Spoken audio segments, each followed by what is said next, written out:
चित्रकेतु नामक राजा था। उस राजा की 1 करोड़ रानियां थी, पर भाग्य देखो, 1 करोड़ रानियां होने के बावजूद भी एक भी संतान नहीं थी। 1 करोड़ रानियां और संतान एक भी नहीं। 3 चीजें व्यक्ति को भाग्य से मिलती है: धन, पुत्र, स्वास्थ्य। संतान, धन और स्वास्थ्य, ये तीनों चीजें परमात्मा की दया से तुम्हारे पूर्व जन्म के कुछ न कुछ शुभ कर्मों से आपको तीनों वस्तुएं प्राप्त होती है: धन, स्वास्थ्य और संतान। ठीक है, ये तीनों जिसके पास है ना, वो व्यक्ति सुखी है, बहुत भरा पूरा संसार है, सुखी आदमी है। आपकी नजर में वो सुखी आदमी है। अगर इसे हम सुखी आदमी कहते हैं तो भी कुदरत अपने पास एक शस्त्र बनाए रखती है, वो ये है कि 3 चीजें किसी को भी आज तक एक साथ नहीं मिली है। अगर किसी को धन मिला है तो पुत्र नहीं है, अगर पुत्र मिला है तो धन नहीं, अगर दोनों मिले तो स्वास्थ्य नहीं है। आप पक्का, ये जितने भी आप लोग बैठे हो ना, ये नहीं, आप दुनिया में कहीं पर भी चले जाओ, पूछ लेना किसी को, अगर वो आदमी आपको सुखी नजर आता है, उसका बेटा गुणवान नजर आता है और पैसों की छनाछन नजर आती है, तो जरूर स्वास्थ्य को लेकर दुखी होगा, परेशान होगा, पक्की बात है। अगर उसका स्वास्थ्य अच्छा है तो जरूर दरिद्रता से परेशान होगा। तीनों चीज एक साथ आज तक किसी को प्राप्त नहीं हुई है, इसीलिए परेशान होने की जरूरत नहीं। भगवान राम को भी नहीं मिली। राम को राज्य होने वाला था तो क्या हुआ? वनवास हो गया। राज्य मिला तो पत्नी नहीं थी, पत्नी थी तो राज्य नहीं था। ये नियम अगर वहां भी लागू होता है तो आप पर लागू हो जाए, बड़ी ज्यादा दिक्कत की बात नहीं है, होना ही चाहिए, तभी तो भगवान की कीमत बनेगी ना, ऐसे ही कोई बनेगी बस। तो धन, परिवार और स्वास्थ्य, तीनों एक साथ आज तक किसी को भी नहीं मिला है। ये पूर्वकृत कर्मों के कारण ऐसा होता है। वो तो हिसाब किताब चुकाना ही पड़ता है, चुकाना बनता भी है। खैर, एक बार अंगिरा ऋषि स्वतंत्र विचरण करते हुए उसके राज्य में आ गए, चित्रकेतु के राज्य में। उसने खूब सेवा शुश्रूषा की, बहुत अच्छी सेवा की। सेवा से अंगिरा ऋषि प्रसन्न हो गए और अंगिरा ने कहा कि मांग क्या चाहिए। बोले, महाराज मेरे को बेटा नहीं है, आपकी कृपा से अगर बेटा हो जाए तो मैं कृतार्थ हो जाऊं। अंगिरा ऋषि ने कहा, तूने मेरी सेवा की है तो तुझे देना तो मेरा बनता है। तुझे बेटा तो होगा, पर बेटा तुझे सुख और दुख दोनों देने वाला बनेगा, शोक और हर्ष दोनों का कारण बनेगा। बेटा, पूरे राज्य में दीपक जलाए गए, मुंह मीठा कराया गया, उत्सव मनाया गया। हर्ष से चित्रकेतु इतना हर्षित हुआ, फूला नहीं समाया। उसका अपनी उस पत्नी के प्रति प्रेम अधिक बढ़ गया। क्यों? क्योंकि उसी पत्नी के द्वारा उसे बेटा हुआ।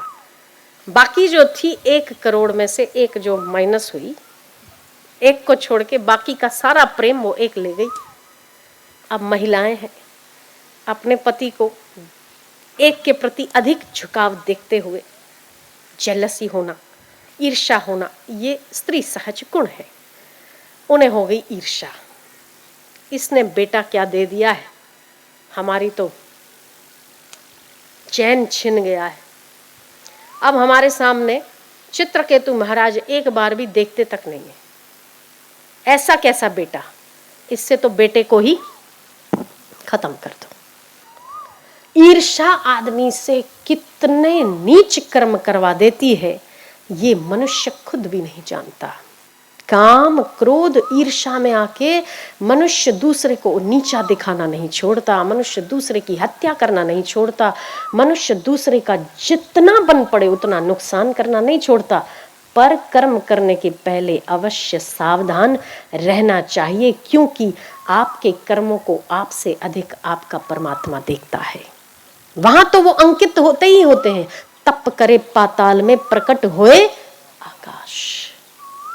ध्यान देना चाहिए, आपका एक भी कर्म आपको छोड़ता नहीं है, वो अच्छा हो कि बुरा। शास्त्र कहते हैं कि जैसे बछड़ा 1000 गायों में अपनी मां को ढूंढ लेता है, एक बड़ी सी गौशाला है और 5000 गायें हैं, और एक बछड़े को छोड़ दो, अपनी मां के पास ही जाएगा। उसे क्यों कंफ्यूजन नहीं होता कि मेरी मां की शक्ल कैसी है, कौन इसमें मेरी मां है? क्यों उस बछड़े को कंफ्यूजन नहीं होता? अगर आप 2 दिन के बछड़े को भी अगर छोड़ दो, 2 या 4 दिन के बछड़े को, वो घूम फिर कर अपनी मां को ढूंढ लेगा। 5000 गायों में भी उसे अपनी मां का कैसे पता चलता है? एक बार को इंसान का बच्चा अपनी मां को नहीं पहचानता है, गाय का बछड़ा पहचान लेता है। आपको कंफ्यूजन हो सकता है छोटे से बच्चे को, ये मेरी मां है कि वो मेरी मां है, जब तक समझदारी नहीं आती। गाय का बछड़ा 1000 गायें खड़ी हो ना, फिर भी अपनी मां को पहचान लेता है। ठीक वैसे ही कर्म करने वाले का कर्म करोड़ों लोगों में अपने मालिक को पहचान लेता है, उससे गलती नहीं होती। अंगिरा ऋषि बेटा हो गया। अब सारी जो माताएं थी, विमाताएं हम कहेंगे, जो सौतेली माएं थी उनकी, वो जेलस करने लगी कि एक पत्नी को, कृतद्युति को, हमारा चित्रकेतु राजा ज्यादा ध्यान देता है, क्यों न इस न रहेगा बांस न बजेगी बांसुरी। उन्होंने उसको, छोटे से बच्चे को जहर दे दिया। जहर दे दिया और बेटा मर गया। इतने वर्षों के बाद, 1 करोड़ रानियों को पालने के बावजूद भी जिस चित्रकेतु राजा को बेटा नहीं हो रहा था, मुश्किल से संत की कृपा से उसे बेटा हुआ, और वो बेटा भी विष के प्रभाव से खो देना पड़ा। उसके जैसा आसमान किसी पर ना टूटा होगा। बड़ा परेशान, बहुत दुखी हुआ, बहुत दुखी। इतना जोर जोर से चिल्लाने लगा, इतना जोर जोर से रोने लगा। कृतद्युति भी उसके रोने में सहभागिनी हुई, और दोनों पति पत्नी हा शोक, हा शोक, हा दुर्भाग्य, हा मेरा प्रारब्ध, हा मेरा भाग्य, अपने भाग्य को कोसते कोसते बड़े दुखी हुए।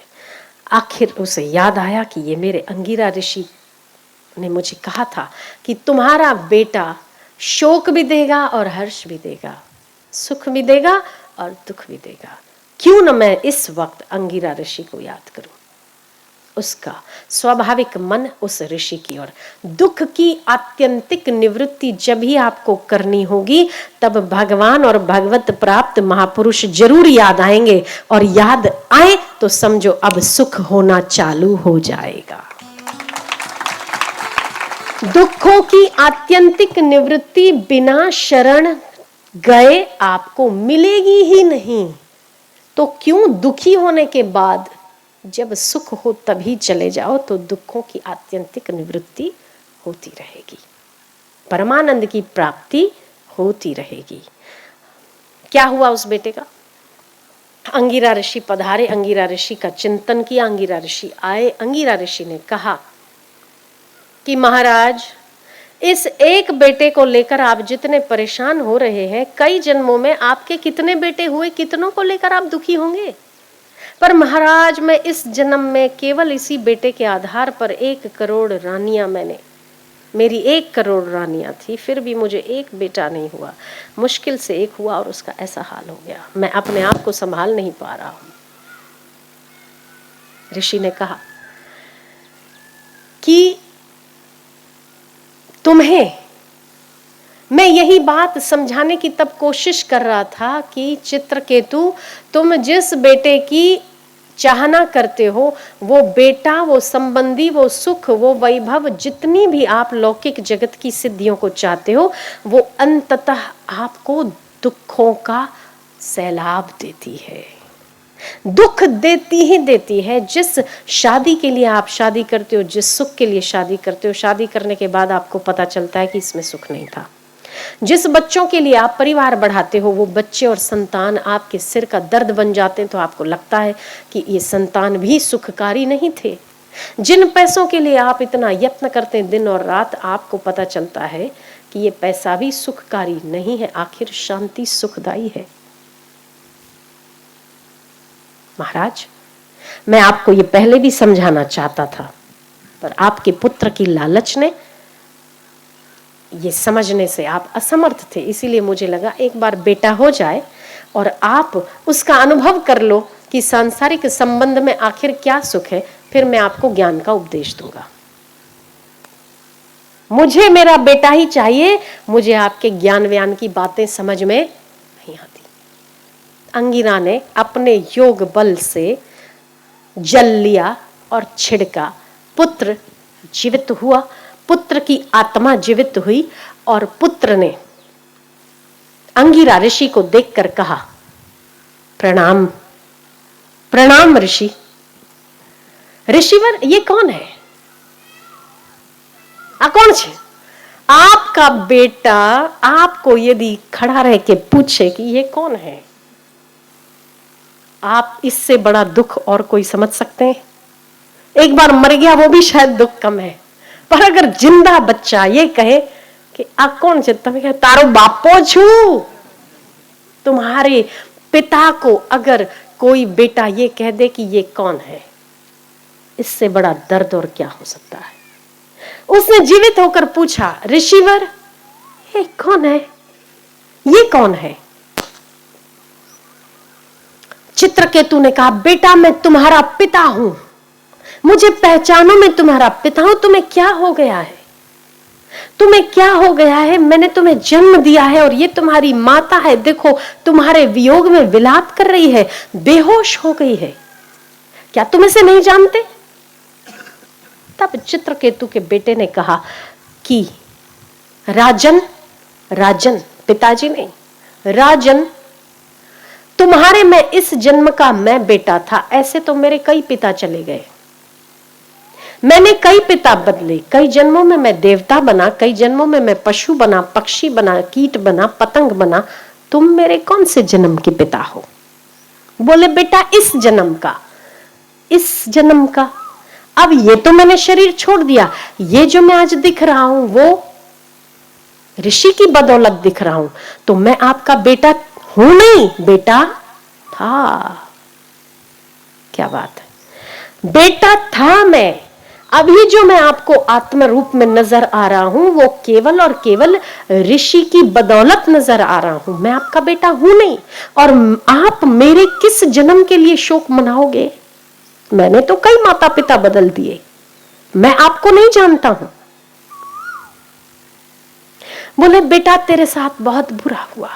बोले बुरा नहीं हुआ, किसी जन्म में मैंने पानी पीकर कुल्ला किया था, उस कुल्ले में करोड़ चींटियां मर गई थी मेरे एक कुल्ले के कारण। वो सारी चींटियां मेरी विमाताएं बनी हैं और उन्होंने मुझे जहर दिया है और मेरा प्राण लिया है। केवल हिसाब किताब लेने के लिए ही मैं आपका बेटा बना था। आप शोक ना करो, क्योंकि ऐसे मेरे कई जन्म चले गए। किसी एक जन्म में आप शिकारी थे और मैं हिरण बना था, आपने मेरा शिकार किया था और मैं बच्चा था, हिरण का बच्चा था, और मेरी मृत्यु पर मेरे हिरनी हिरण माता पिता ने शोक मनाया था। आज मेरे मृत्यु पर मेरे माता पिता यानी आप चित्रकेतु और कृतद्युति शोक मना रहे हैं। हिसाब बराबर हो गया। बुद्धिमान पुरुष भाग्य की इस चक्रव्यूह को जानकर, इस सच्चाई को जानकर शोक नहीं करते। तुम मेरे इस शरीर के पिता हो और अंगिरा ऋषि का शक्ति मेरे पास है, इसीलिए मैं तुम्हें कहता हूं राजन, तुम ये शरीर के और भाग्य के, शरीर का मिलना और संबंधों का होना केवल एक भाग्य की रेखा समझो। तुम संबंधों को लेकर इतने व्यथित और परेशान न हो, पर अंगिरा ऋषि जैसे महापुरुष मिले हैं तो इनकी शरण को ग्रहण करके दुखों की आत्यंतिक निवृत्ति कैसे हो उस उपाय को खोज लो। इसी में तुम्हारा कल्याण, इसी में तुम्हारा कल्याण। तब जागृत हो गई उसकी अंतः चेतना, होनी भी क्यों ना चाहिए थी, क्योंकि ऋषि ने कमान पकड़ी थी ना, आज नहीं तो कल होनी ही थी। अंगिरा ऋषि के चरणों में दंडवत प्रणाम कर आंखों में सजल नेत्र, हृदय पावन था, हृदय पुलकित था और दुखों की आत्यंतिक निवृत्ति का उपाय महापुरुष अंगिरा ऋषि से चित्रकेतु और कृतद्युति ने आत्मज्ञान की प्राप्ति के लिए याचना की। तब अंगिरा ऋषि ने कहा, परमानंद की प्राप्ति और दुखों की आत्यंतिक निवृत्ति संतों की संगति और महापुरुषों की कृपा के अलावा और कभी भी संभव नहीं हो सकती।